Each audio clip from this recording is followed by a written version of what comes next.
안녕하세요. 최근에 열린 에이전틱 AI 컨퍼런스 정말 뜨거웠죠. 미래에 대한 힌트가 마구 쏟아졌는데요.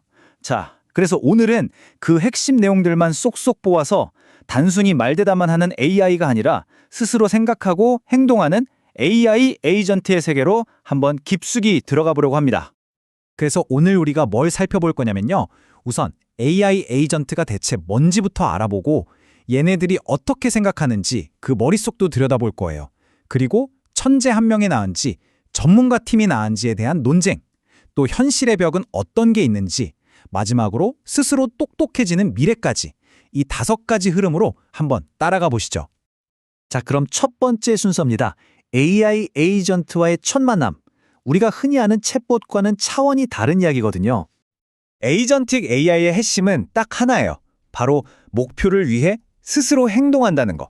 그러니까 그냥 우리가 하는 말에 대답만 하는 게 아니라 주변 상황을 보고 계획도 짜고 실제로 목표를 이루기 위해서 직접 움직이는 시스템인 거죠. 그럼 챗봇이랑 뭐가 다르냐? 가장 큰 차이는 반응하느냐 아니면 주도하느냐, 바로 이겁니다. 기존 챗봇은 우리가 뭘 시킬 때까지 가만히 기다리잖아요. 수동적이죠. 근데 AI 에이전트는 아니에요. 목표를 주면 알아서 계획하고 움직여요. 훨씬 더 능동적인 거죠. 바로 여기서부터 진짜 게임이 달라지는 겁니다. 아니, 그럼 이렇게 똑똑한 에이전트들은 대체 어떻게 생각이라는 걸 하는 걸까요? 궁금하시죠? 자, 지금부터 에이전트의 마음속 그 인지 구조를 한번 파헤쳐 보겠습니다. 여기서 레타의 CTO, 사라가 정말 기가 막힌 비유를 하나 하는데요. 우리가 흔히 LLM, 거대 언어 모델이라고 부르는 게 있잖아요. 이게 에이전트의 뇌 전체가 아니라는 거예요. 오히려 컴퓨터의 CPU에 가깝다는 거죠. 핵심 계산을 담당하는 부품이요. 그럼 우리가 주는 명령어는 뭐냐? 바로 이 CPU에서 돌아가는 프로그램 같은 거라는 겁니다. 정말 이해가 확 되죠? 자, 그럼 이 CPU는 어떻게 작동하느냐? 아주 간단한 3단계 행동 루프를 계속해서 반복합니다. 첫째, 추론. 지금 상황이 어떤지 파악하는 거죠. 둘째, 행동. 필요한 도구를 써서 직접 일을 처리해요. 그리고 마지막, 관찰. 자기가 한 행동의 결과를 보고 배우는 겁니다. 예를 들어 항공권 예약해줘 라고 하면 먼저 날짜 같은 걸 추론하고 예약 사이트에 들어가서 행동하고 예약 완료된 걸 관찰하는 거죠. 이 3가지가 계속 뱅글뱅글 도는 거예요. 근데 여기서 진짜 중요한 질문이 하나 생기죠. 그냥 행동만 반복하면 발전이 없잖아요? 에이전트는 자기가 뭘 했는지 어떻게 배우고 또 어떻게 기억할까요? 바로 이 기억이 다음 이야기의 핵심입니다. 전문가 롤렌의 설명을 들어보면 이게 정말 재밌어요. 에이전트의 기억이 그냥 하나가 아니라 여러 층으로 되어 있다는 거예요. 꼭 우리 사람처럼요. 에피소드 기억은 어제 무슨 대화했는지 같은 과거 경험. 의미 기억은 뭐랄까 책에서 배운 지식 같은 외부 정보. 절차 기억은 자전거 타는 법처럼 몸에 밴 순서들. 그리고 마지막으로 작업 기억은 지금 당장 처리하고 있는 일에 대한 단기 기억 같은 거예요. 이 기억들이 전부 합쳐져서 에이전트가 배우고 또 성장하게 되는 거죠. 자, 그럼 이제부터 아주 흥미로운 논쟁거리 하나를 던져보겠습니다. 에이전트를 만들 때 말이죠. 모든 걸 다 잘하는 슈퍼 에이전트 하나를 만드는 게 좋을까요? 아니면 각자 전문 분야가 있는 드림팀을 꾸리는 게 좋을까요? 먼저 슈퍼 에이전트파의 주장을 들어보죠. 아까 그 사라 CTO가 대표적인데요. 주장이 아주 간단 명료해요. 제일 좋은 성능은 그냥 제일 좋은 모델로 만든 제일 잘하는 에이전트 하나에서 나온다는 겁니다. 괜히 여러 개 만들지 말고 하나를 제대로 만들자는 거죠. 훨씬 효율적이라는 입장이에요. 이게 딱 천재 한 명이냐, 전문가로 뭉친 팀이냐의 문제랑 똑같아요. 슈퍼 에이전트 하나는 관리하기는 편하겠죠. 그리고 특정 일에서는 정말 압도적인 성능을 보일 수 있어요. 반면에 여러 에이전트로 팀을 만들면 좀 더 안정적이죠. 하나가 실수해도 다른 애들이 커버해 줄 수 있고 또 각자 전문 분야를 살려서 훨씬 더 복잡하고 큰 일도 해낼 수 있고요.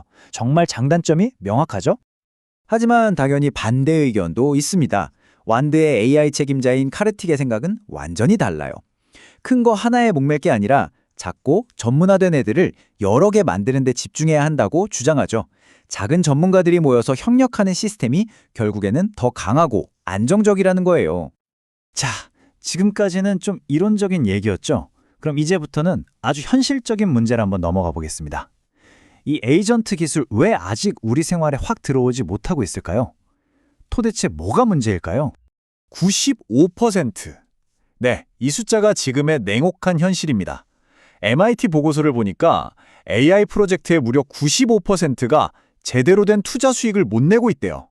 기대는 엄청난데 이걸로 실제 돈을 버는 건 정말 하늘의 별 따기라는 걸 보여주는 숫자죠. 그럼 도대체 왜 이렇게 힘드냐? 전문가들이 꼽는 몇 가지 큰 장벽이 있어요. 첫째, 여러 에이전트를 제대로 관리하고 또 얘가 일을 잘했는지 못했는지 평가할 방법이 마땅치 않다는 거. 둘째, 보안 문제. 해킹당하면 큰일이잖아요. 이걸 막기가 어렵다는 거죠. 그리고 사실 제일 큰 문제는 이거예요. 그냥 데모용으로 멋지게 보여주는 거랑 이걸 진짜 비즈니스에서 돈 버는 안정적인 제품으로 만드는 건 차원이 다른 문제라는 겁니다. 이 과정이 너무너무 복잡해요. 자, 이제 마지막 주제입니다. 어쩌면 가장 흥미롭고 또 가장 미래적인 이야기일 수 있겠네요. 바로 AI 에이전트가 어떻게 스스로 배우고 발전하는지에 대한 이야기입니다. 시간이 갈수록 점점 더 똑똑해질 수 있다는 건데 과연 어떻게 그게 가능할까요? 여기서 말하는 학습은요, 우리가 생각하는 것처럼 모델 자체를 처음부터 다시 훈련시키는 게 아니에요. 그게 아니라 자기가 가지고 있는 기억이나 주변 상황 정보, 그리고 행동 지침 같은 걸 스스로 업데이트하는 거예요. 뭐랄까, 자기 자신을 계속해서 업그레이드하는 거죠. 스스로 코드를 고치는 프로그래머 같다고 할까요? 스스로를 발전시키는 방법들도 보면 진짜 기가 막힙니다. 사람이 이거 잘했어, 이건 틀렸어, 피드백을 주면 그걸로 배우는 건 이제 기본이고요. 심지어 자기가 한 일을 스스로 채점해서 개선점을 찾아내기도 해요. 근데 여기서 제일 재밌는 게 슬립 타임 컴퓨트라는 개념이에요. 이게 뭐냐면 메인 에이전트가 쉬는 동안, 그러니까 우리가 잠든 밤 사이에 다른 에이전트가 그동안의 대화 기록을 쫙 분석해서 기억을 더 깔끔하고 효율적으로 재정리해 주는 거예요. 와, 정말 말 그대로 자는 동안에도 똑똑해지는 셈이죠.